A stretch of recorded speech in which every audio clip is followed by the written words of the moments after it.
Hey guys, it's Sean here. I want to give you a tip of the day. One of the really major tips I would say is this phrase I heard today, which I think is really great, which is self-sufficiency leads to poverty.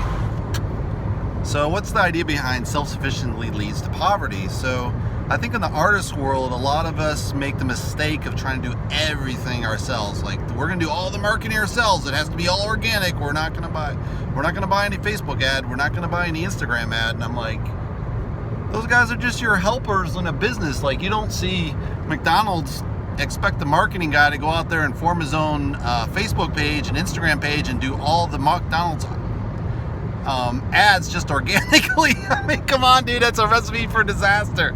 But you see that with a lot of artists. They want to just post organically, and I commend them on the ethics of that. You're building, like, it's you never had kind of this face ads, but if you just do ads that are based off your organic posts and you're just boosting them on the back end once you see that they work, how unethical is that? And, do you really have time to go and sit there and reshare that when your audience may only get a little bit because Facebook or Instagram is only sharing a little bit of your audience? Another way you can kind of supersize your impact is, once you do have kind of a steady cash flow, is look into side things you can push off. Like, you can do your house cleaning, hire that out. If you have, you're making enough to order out to eat versus making a meal, that might make sense. Obviously try to eat healthy.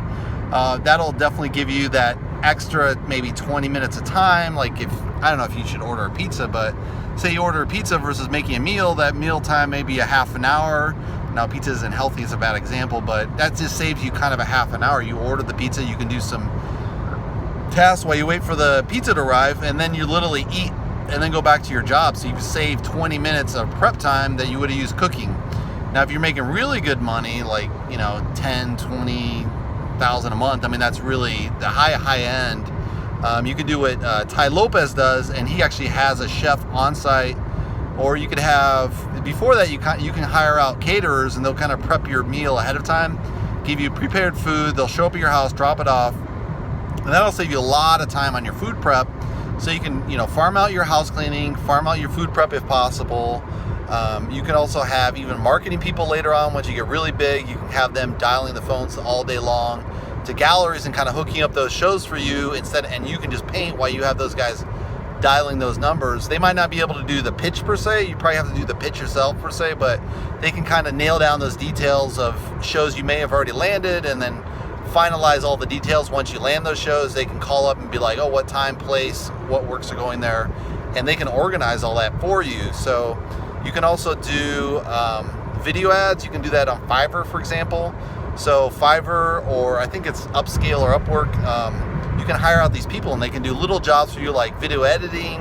I'm looking into that. As soon as I get a lot of sales, I'm definitely farming out my video editing, because that takes a lot of time. They look good, and I'm really proud of my work, but that's just time. That's like 2 hours, 3 hours a week I could just be spending. Well, I think it's even longer. It might be 4 hours a week I could spend on painting. I could literally get 2-3 paintings out at that time, if not more, if I just was able to farm out the video editing. So that would make a huge difference. So definitely look into that. Don't be self-reliant on everything. I know even artists, they make their own ingredients. Like, they use rabbit glue and they glue the canvas together, and I'm like, dude, that's pure craziness. Or they'll build their own frames. I've done my own frames, but just to save money, because I'm not selling a lot. But as soon as I'm selling a lot, I'm buying pre-framed canvases. If you're selling, like, every month you're selling 5 paintings, like, why just pass that cost along to the customer? You can just upprice your painting a little bit, like add $50, $100 on a large painting, then just add that cost right into the painting. Don't do it yourself unless you're, low inventory. If you've got low sales, then yeah, do that. Like, I do that now to save money on sales, on cost. But literally, as soon as you can scale up, start buying pre-made canvases, pre-gesso canvases, canvas panels. You can buy wood panels.